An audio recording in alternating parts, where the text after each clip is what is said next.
Welcome to the show. Today we are speaking to a graduated client of our 90-day stop drinking process by the name of Mike Powell. He is a 59-year-old, I guess you could say, I was about to say former Brit, but he's probably still a current Brit, but he lives in Bellingham, Washington in the US of A. And as we're recording this today, he is currently 118 days alcohol free. He's currently a yacht rigger and formerly a sports photographer. He moved to the US when he was just 19 years old to photograph the NFL. And then he created and built a company that he later sold to Getty Images. And we're going to learn all about that today. Mike Powell, congratulations on 118 days alcohol free. How are you feeling generally? Really good. Thank you, James. Yeah, it's had a pretty big impact on my life and how I go about my sort of day-to-day living. Really, it's great not even thinking about alcohol or rarely thinking about it. Something that used to be on my mind constantly throughout the day in many days. So it's nice to sort of get that weight off your shoulders and move on with better things. When you say alcohol was on your mind much of the day, what do you mean by that? Um, it was just a sort of a nagging thought at the back of my head, where I was going to have lunch would be determined on what I fancied drinking at lunch. I'd have a cocktail at lunchtime. I'd finish my work day early to come home and have a drink or to go out and meet friends. And that's all changed. It's not something I consider at all now. I don't have to feel bad about thinking about it, and I don't have to sort of force myself not to think about it. It's just not there anymore. Whereby before, the thought of having a drink would just pop into my head and always be just that sort of background thought. And that was one of the reasons I sort of got into this program, is I just was sick of getting pushed around by it, really, it having so much influence on my life. How long had you realized that it had that much influence on your life? Well, I first downloaded your PDF and signed up for your emails 6 years before I actually called you. Is that right? Wow, I That's, didn't yeah, know that. I looked back on my emails, and actually the first ones I got from you was 6 years ago, from when I started the program. It took me that long. Incredible. Yeah. Incredible. Wow. So probably it was on your mind even before 6 years ago. It was just that was the Yeah. action you took 6 years ago, right? So Yeah. why do you feel that it took you 5 and almost 6 years to finally take action and do something about it? And in this case, it was enroll in our Project 90 program and stop drinking. But why do you think it took you that long to take action? Um, I think I convinced myself, or the narrative that was in my head was I enjoyed it. It was part of who I was. When I was a sports photographer, constantly on the road and traveling, and every night with clients or with other photographers was kind of a road trip party. Um, I just I didn't see what it was. I didn't realize really what it was doing to me, other than the obvious health effects, until I actually cleared my head of it. So it's sort of that chicken or egg thing. It's like, what came first, my realization that I needed to get rid of alcohol, or when once I did get rid of alcohol, the realization of how much effect it had on me? That was a big deal, actually. That was an eye opener. Is that looking back on some sort of big life moments, or how I reacted to things, and realizing as I look back that alcohol had a big effect on how I reacted to a lot of different things. But why I didn't do something earlier, I tried multiple times on my own. I tried doing the drink only at the weekends, drink only on a social event with other people, all of that. And it all just came back to me drinking on a daily basis. And I think I made the final call and got on board because I was 58 at the time, and I just felt like I had a lot of inflammation in my body. I I've done a lot of sports and have picked up quite a few injuries, and I'm just trying to live the last sort of the next stage of my life in a healthier way, because the body doesn't hold up that well if you're drinking. And I was doing all these other kind of things that were good for my health. I used to be a racing cyclist and a climber, and I always felt I was pretty athletic. So I kept up on my supplements. I was trying to get my gut biome dialed in. And I looked at myself and I said, you're doing all this to try and be healthy while pouring alcohol on top of it all just negates everything you're doing. So I sort of made this list of all these things I wanted to change in my life, and all of them, basically the root of those issues I felt was alcohol. It was the one giant elephant in the room that I just couldn't get around. Sooner or later, I was going to have to admit that I'm just going to drink the rest of my life, or I'm going to do something about it. Mm. What had you tried previously to curb your drinking, and what worked for a while, and what did you try that just ultimately didn't work? The self-discipline, weekends only thing. My weekends just got longer and longer. And there was always an excuse to sort of break those rules. I did talk to my GP, and for a little while, she tried me on naltrexone. I think it's to help to stop cravings. And I used that a year ago when I stopped for about 2.5 months or so. But I felt the second time around when I did it, I didn't use any of that. I didn't feel it was that strong of an effect on me. So really it was, where am I going here? The self-discipline just didn't work. The pharmaceutical way of doing it only had a limited effect. You need a lot more surrounding you to support you to make this stuff, to make this quitting drinking stick. It takes what you have in the AFL program, the accountability, the people around you, and the counseling you get during the program. You can't just do it on your own, I don't believe. I know some people that have, but very, very few. I always say that I feel that the 5 pillars that seem to make this alcohol-free lifestyle Project 90 process effective for those who go through it the 5 pillars are coaching, accountability, community. What did I say there? Coaching, community, accountability, skin in the game. Yeah. And then fun, the word fun. Yeah. I have that written on the very first page of my book, that when I started. This is my journey right here, and literally that's at the very bottom of the first page. And it's a process that works. Yes, it seems to work. It seems to have worked for you. It seems to have worked for the hundreds of folks who've gone through it as well. And I would submit that if you lose one of those pillars, it just is ineffective. Because if it's not fun, or I mean, not that stopping drinking is fun. No one really thinks about trying to stop drinking as fun, but we can make it, I guess, we can reduce its unpleasantness, I guess is a way of saying it, by being in a group of like-minded people and having a laugh now and then and not taking it so seriously. And, this is not to dismiss that stopping drinking is a serious thing, but if we can implement some level of fun, then it seems to just make the process go a lot easier. Was that your experience? Yeah, having the group, getting on the group calls for me that was kind of like a pillar of me stopping drinking. The Marco Polos, I really like listening to them. I wasn't very good at making them. I did a few, but I wasn't a regular in that world.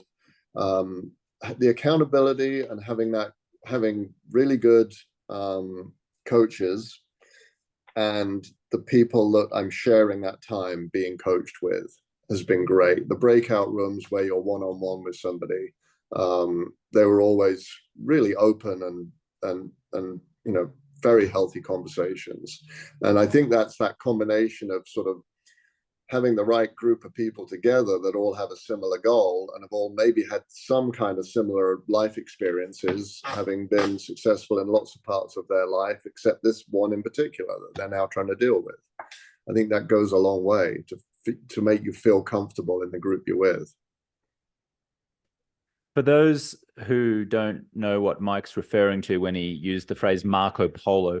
So Marco Polo was a video messaging group we have. It's all private and confidential, and our clients are able to send little video selfies to one another during their 90 days of stopping drinking with us. And what it does is that it creates community, which creates camaraderie, which creates accountability, which ultimately creates the breakthrough for most folks.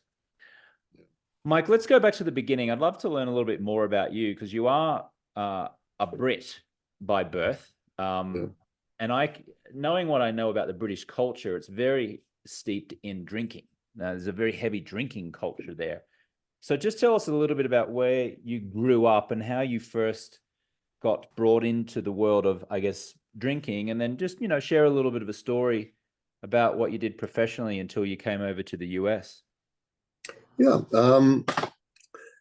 So, Craig, I mean, in the UK, drinking's just not, it's normal. The pub scene, starting to drink in your early teens is pretty common. I mean, I remember being a Boy Scout and sneaking beers out to camp, and probably get banned for that now. But yeah, so it's just part of your it's part of just the day-to-day life there. You don't even think about it being an issue until you sort of dig into it a little bit. And when I came to the States, I noticed there was less of a culture of drinking. But on the other hand, I was traveling 250, 300 days of the year by this point. I started working in sports photography when I was 16 as kind of an apprentice, moved over to LA when I was 19, and then really was just traveling non-stop since then. So I'd already picked up a fairly healthy drinking habit before I left the UK, at the time it didn't seem unusual. It was just normal. It's just what everybody did. You didn't even think about it. It was what you did to have fun, and that continued with me traveling so much. It was, I call that the sort of the happy drinking phase. Later on, after I stopped traveling and sort of moved out of the sports photography world, I felt like it became a little bit sadder. The drinking continued, but it wasn't a party, so to speak.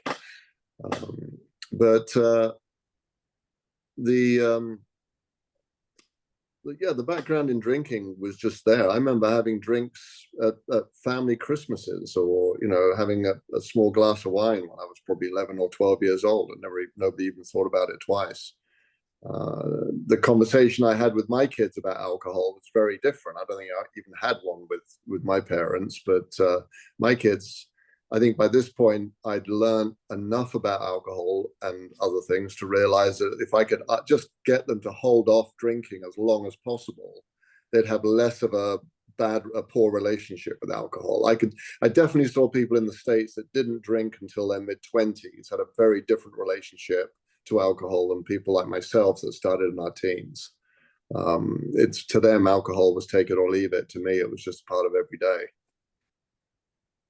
When you said you had a conversation with your kids, at what time of their life and what time of your life did you have those conversations? They would have been probably just before they turned teenagers. I was obviously still drinking at that time. So it was really, don't do what I do what I've learned kind of thing. It's like my parenting skill has always been showing them how not to do it. I break my body on a regular basis, and so I'm a bit of a crash test dummy. So really, it was like, look, take this from my experience. You don't want to be in this place later in your life, and the way not to get there, and I know you're going to experiment with this, is just hold off as long as you can, absolutely as long as you can, and your brain won't create these neural pathways to pleasure directly linked to alcohol. It can be something you can have a healthy relationship with if you can manage that. But I couldn't. I think I just started too soon. When you said to your children, don't do what I do, or you'll get to this place, what is the place that you were telling them that you'd got to? Essentially alcohol dependency. I didn't want them to have to deal with that. It didn't seem that bad, but like I said earlier, it was like once you stop drinking, you realize how much of an effect it has on your life. It probably I know it affected my relationship with my ex-wife. I know it probably had me missing some more of the subtle connections that you'd have with my kids. I mean, I have a great relationship with my kids, but I feel a lot better about it now that I'm not drinking. And they both feel great about it as well and don't have a bad relationship with alcohol, which I'm really happy to see. They listened to you. I maybe in some ways, yeah. I mean, kids do on occasion. They might not be listening to you at the time, but it does sort of stick in the back of their heads after a while. And I also think culturally that their current ages, they're both in their sort of early 20s. I think a lot of people are not turning to alcohol the way we did in our generation. I think things have changed a little. How old are your children now, Mike? They are 21 and 23. So they could be 21 and 23-year-olds who are drinking excessively. You've maybe just come out of college or in the middle of college now, going to fraternity parties. By the way, do they live in the US or do they live in the UK? In the US, yeah. Okay, got it. Yeah, so they're in Montana right now. Yeah. So they could be big drinkers by now, but by all accounts, or by your account, they're modest or moderate drinkers, yes? Yeah, moderate to light, I would say. Even though my son works at a brewery in Bozeman, but and it's a big contrast because relatives of mine that have had kids, I remember going back to the UK and hanging out with other members of the family, and you'd hear them talking when they were going through their college experience. You'd hear them talking about what they did at the weekend and what they're doing for their vacation, and everything revolved around drinking. And that was an eye-opener, going back into that culture and just listening to how people that were in their 20s talked about drinking, and it was still a big heavy influence on them. And that was sort of a bit of a reflection in the mirror that I didn't like the look of. You referenced that you missed some of the nuance in communication with your children, probably because of the effects of drinking. And you referenced that possibly your relationship with your ex-wife wasn't as healthy as it could have been, also in part because of your drinking. Would you just elaborate on that? Well, yeah. When you're drinking, there's really not much space to be sort of emotionally mature, because you've blanketed your sort of your thought and your emotional reaction and relationships in this sort of fog of alcohol. So understanding where you're at in a conversation, or understanding where someone else is at in an emotional place, you don't see it. There's kind of an opacity to your understanding, not only of their feelings, but also of your own. I felt really I mean, I'm 59, but as far as emotional maturity, I think I've come a long way in the last 100 days, because you start learning a lot more about yourself, and you start seeing all those voids that could have been worked on decades ago. So I'd say it's mostly the opacity of mental clarity doesn't allow you to function at a higher level. Yes. Well, that's tremendous self-awareness that you seem to have right now, which maybe you didn't have back then. Absolutely. Yeah, that's what the eye-opener was. Is you think you're living, you think you are who you are, and then you take that alcohol away and you realize there's a lot more there, and a lot of it really needs working on. It's like you sort of pull back the curtains and what you see isn't that great. It's like it's time to do something about this. Yeah, a lot of clients have shared with me that the 90 days, while they absolutely love the results, going through the process of identifying past mistakes or identifying behaviors Mm-hmm. hasn't felt great. I use the analogy of that it can often feel like you're running through rose bushes, getting cut up by the thorns, and you're all bloody. But then when you come out the other side, as many people do, possibly it could be on day 30, day 60, day 90, could be day 120, 30 days after you've completed your 90 days with us. It's beautiful. I mean, there's still challenges, but compared to how you've been living life for, in many cases, in your case, 59 years, it just seems so much easier and smoother. Was that your experience, that even though you were feeling the physical benefits of not drinking, all of a sudden it shone a light on some of your, for lack of a better word, inadequacies, mediocrities, poor behavior? Yeah, absolutely, absolutely, and that ability to recognize these things, which I think you sort of lose when you're drinking, because that's your first stop. Something's annoying you, something's getting you down. You're having a tough day with somebody. Your answer isn't to dig into that or hold fast and sort of weather the storm and talk it through and get to the other end. Your priority is to go and have a drink and forget about it. So you just simply cannot mature in that environment, which makes everything a little, life is more of a veneer as opposed to getting to the sort of the deeper stuff. And recognizing that in yourself, like you said, isn't that fun, and it's still an ongoing process, to be honest, because it's like once you recognize it, then you've got to try and figure out what you're going to do about it. And a lot of that, we've been doing that work in the 90 days and in the beyond 90.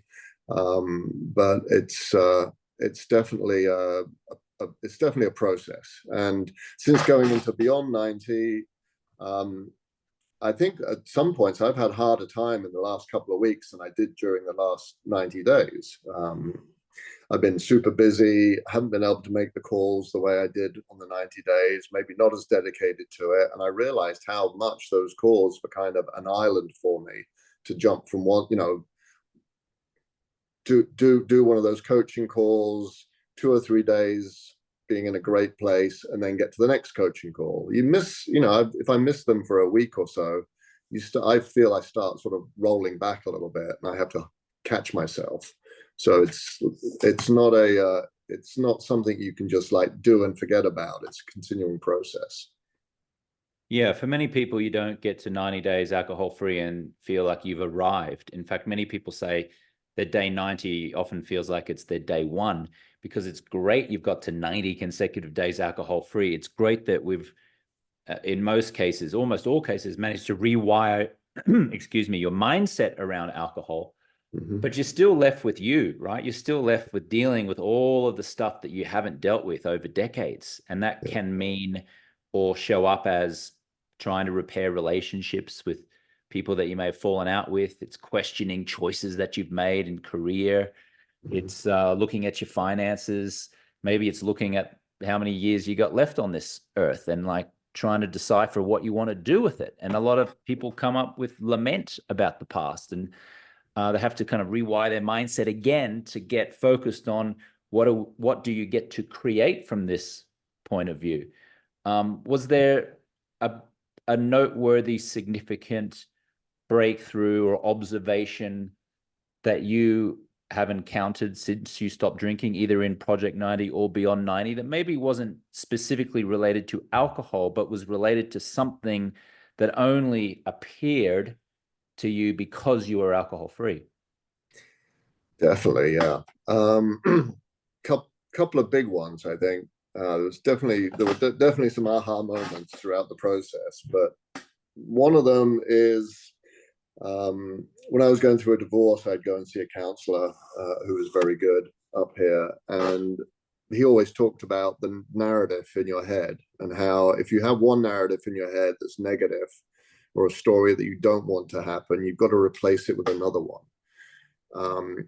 And leading up to Project 90 and the years before it while I was drinking, I had this reoccurring nightmare of some kind. It was a daydream, but it was really an image of me sitting in a small apartment on my own, getting old, with a blanket over my lap, TV right in front of me, like 5 feet away, like just staring at this TV with a bottle of scotch next to me. And that was my future vision. That's who I saw me becoming if I continued the way I was going. And that came and went, but it was always this one little story that kept bugging me. And then going through the 90 days, you rewire those stories. You open the doors. What you get through is, I don't get that story doesn't pop up in my head anymore. What I found is all these doors that Project 90 has just cracked open just a little bit. Hasn't led me down some great path to a brand new life, but it's just cracked open these doors that are far more interesting to me than the one that I was telling myself before. So that was huge, really, because the story I had in my head was horrible existence, and that, I'm sure, was a lot of the reason that drove me to pick that phone up eventually and give you a call, because I didn't want to be that person. I wanted to enjoy going into my 60s and still sort of living with abundance of some kind. The other one, I think, looking back, I think alcohol had a lot more to do with me getting a divorce than I ever thought it had done, because I recognized how shut off I was from my own emotions and understanding the emotions of the people my ex-wife. Looking back on that, I'd say, yeah, that was a big regret, but I also feel like I've, too late in that environment. But I feel like as a person, I can make myself a lot more emotionally open and more in tune with other people's feelings as well. To actually, as I said, have some kind of emotional maturity coming along. And I've done a few things with regards to that, talking to my kids, even writing a letter. But it was sort of that part of the self-discovery, finding the things you didn't like about yourself that you could have done something about years beforehand.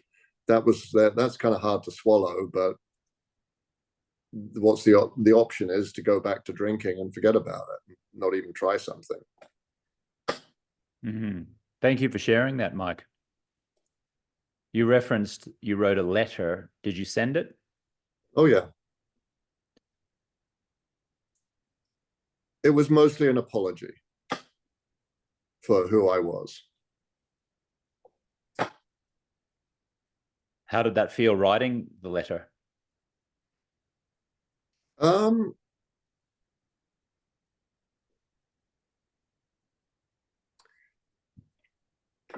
That's a tough one to answer, because it took me. I understood I needed to write it at some point during the 90 days. It became an overwhelming need to do something, to recognize that I needed to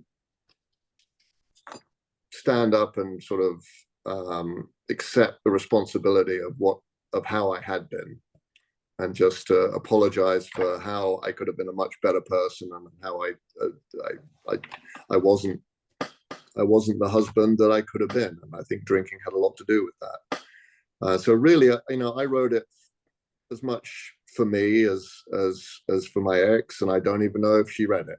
I hope so, and I hope she took it as being sincere. But yeah, I suppose it was. Yeah, it wasn't easy, and thinking back on it, it still isn't. But it was also a big weight. It's one of those moments where you feel like you can't turn back from that. Once you sort of, it's like your confessional. You've laid it out on the table. How can you go back to that person that you've been when you've seen how much damage it's done? Well, I acknowledge you for your bravery in doing that, Mike. And it sounds like it was a healing process for you, even though it probably felt incredibly challenging in the process of it. Mm-hmm. it shows tremendous courage. I salute you for that, sir. Oh, thanks.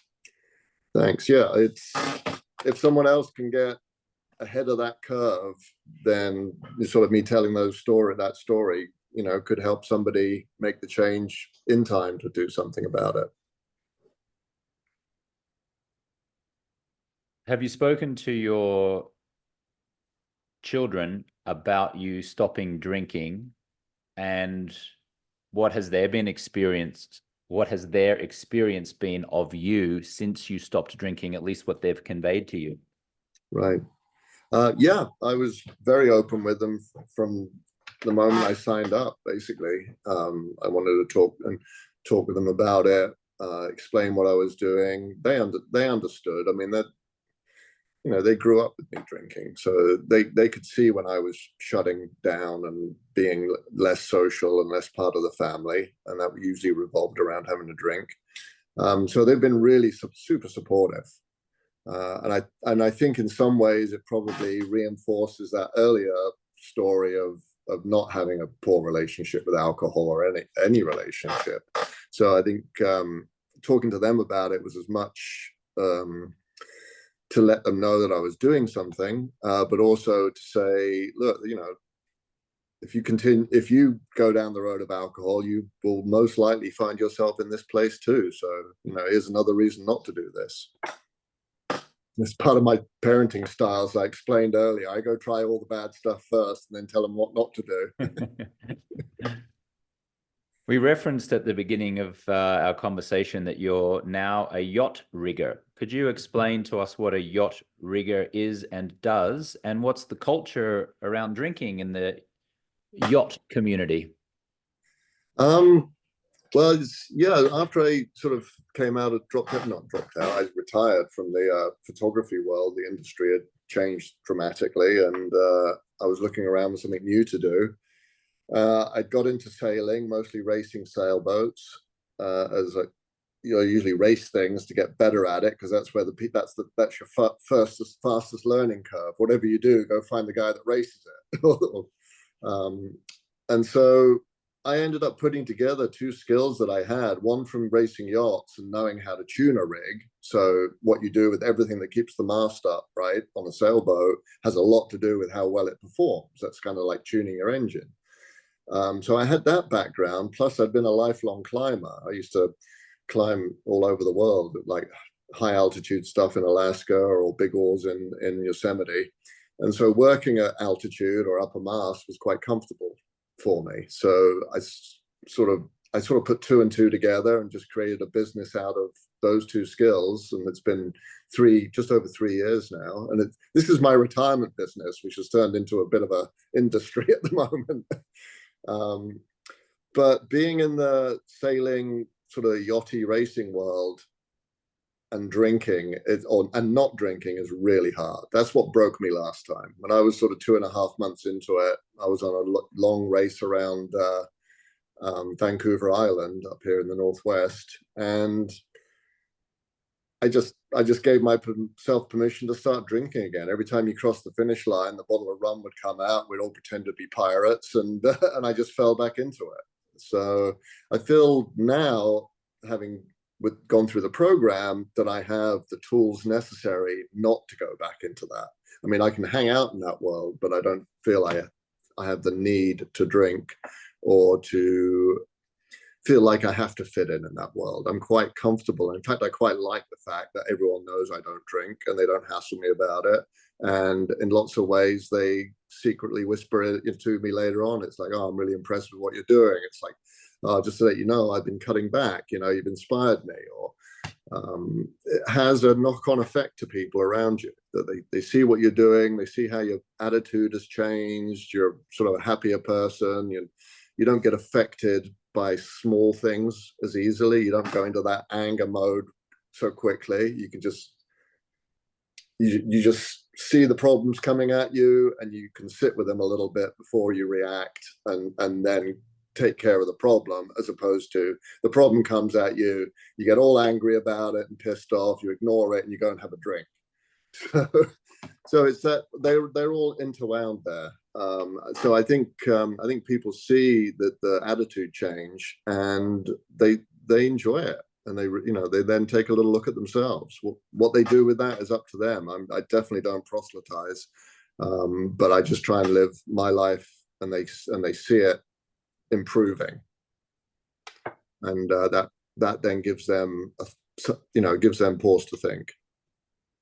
If you went on a race right now and you guys came first and you crossed the finishing line and the rum came out and the celebration came out and you'd been at sea for a week or so, how do you suspect you might feel in that moment now with the benefit of, being 118 days alcohol free? What do you think that you still might feel some temptation and you'd still choose to be alcohol free? Do you worry that you might accept the invitation to drink the rum?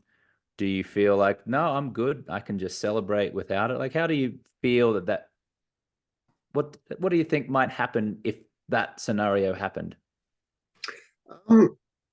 I think at some points, I mean, if it was to happen right now, it wouldn't concern me. I'd be able to walk straight through that one and with that. But as the season goes on or conditions change, there might be a day where I would consider having that drink. But that's when you then sort of have to draw on those tools that we've been taught. Doing the future casting, it's like, if I take this drink now, how will I feel about myself, tonight or tomorrow morning? Or how will the people that know I don't drink think about me?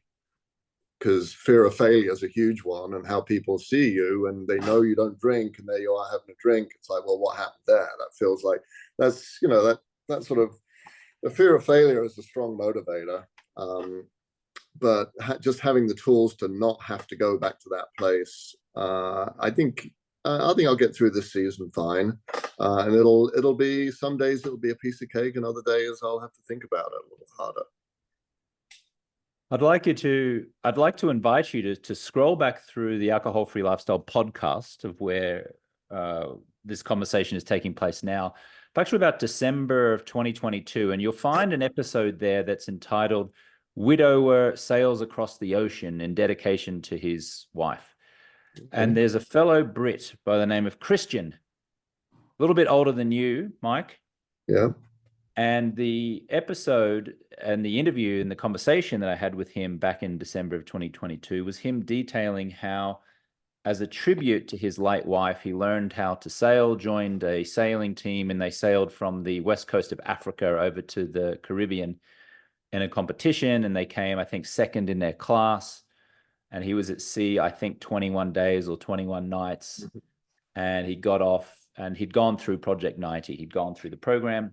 And everyone was celebrating with alcohol and rum, just like you described there. And he very happily remained alcohol-free, returned to his quarters or his room that night, and just felt incredibly fulfilled about what he'd just accomplished, and didn't lament the fact that others were celebrating and drinking, etc., around him. And I think you might just find a lot of inspiration from that. And just to tell the story further along, because as we're recording this now, it's May of 2024. Christian remains alcohol free. I've caught up with him twice in London. He lives between London and Cheshire, which is south of Manchester in the north of England. He came to dinner in a hotel restaurant with me and another former Project 90 member by the name of Evan Melcher, who's been interviewed on this podcast as well. And we had a wonderful dinner, just the three of us. And he was talking about how life had just changed so much for the better, and increasingly so with each month that he remained alcohol-free. So I just invite you to have a listen to that, because he's a fellow Brit, he's a fellow salesman, and he's 2 years down the line from you, and I think you could garner a lot of inspiration from him and his story. I appreciate it. Definitely, look. And sort of going back to that support, like having someone that's 2 years down the road from me with similar outlooks, I noticed how important that was to me when I was in the 90-day program in Project 90. Is the people that were nearing the end of it, or the people that came in on the weekends for the Beyond 90, they were inspirations, because they knew, they had that advice, they'd had that experience of going through this. And I had a great experience myself. On my 90th day, I was put in with a fella that was on day one. And we had 10-15 minutes. In fact, I think, yeah, the call went on. It was like a one-on-one for almost 20 minutes because something weird happened to the rest of the call. But we chatted on and off, and you could tell he was in a rough place. He was struggling with the first day. I don't think he'd not had a drink for a long time.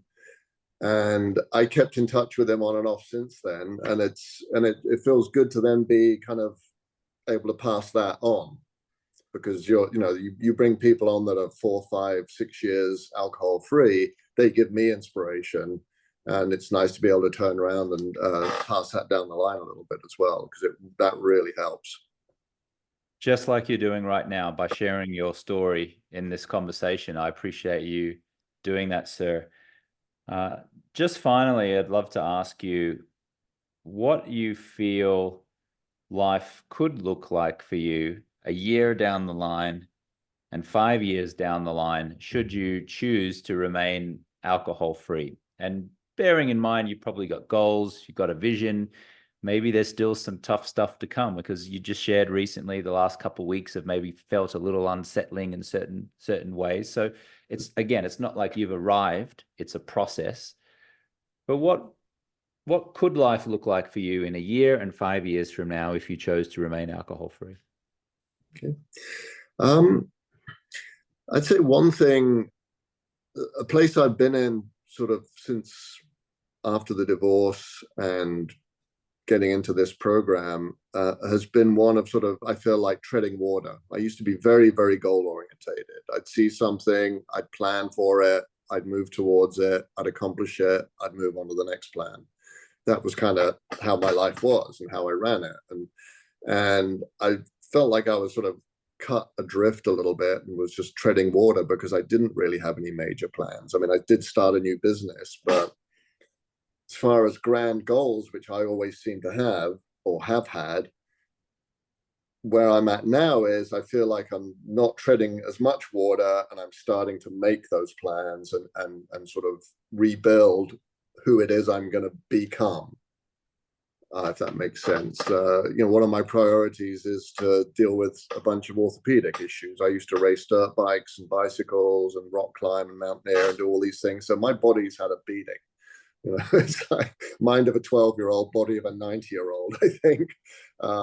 So like this year, I'm getting a bunch of work done on I'm going getting stem cells plugged into my blown up Achilles and my knees, and I'm trying to get myself physically to a point where I can then make plans to go do other things. So I feel like I'm in a rebuilding phase at the moment, if anything else. I don't have any grand plans other than sort of really just work on myself a little bit, read some of these books that Sarah's been, one of the coaches has been getting us to read, and just kind of actually just work on me for a bit, physically and mentally, and sort of try and fill out some of that sort of newfound clarity of thought and use it. But if anything, I also know that if I'd been drinking, I'd be treading water the rest of my life. Stopping drinking, now it's just just a matter of what my choice is going to be, what it is I'm going to do. Well said, sir. Mike, thank you so much for sharing your experience with us, and for going there and being vulnerable. And like I said earlier, I acknowledge you for your courage in writing the story, not just sharing writing the letter, not just writing the letter. Because I know that someone out there is listening right now who feels incredibly inspired by you doing that. So again, thank you. You're welcome. I'm glad I could share. Yes. And to you, the listener, thank you so much for sharing some time with us today, and we will catch you on the next one.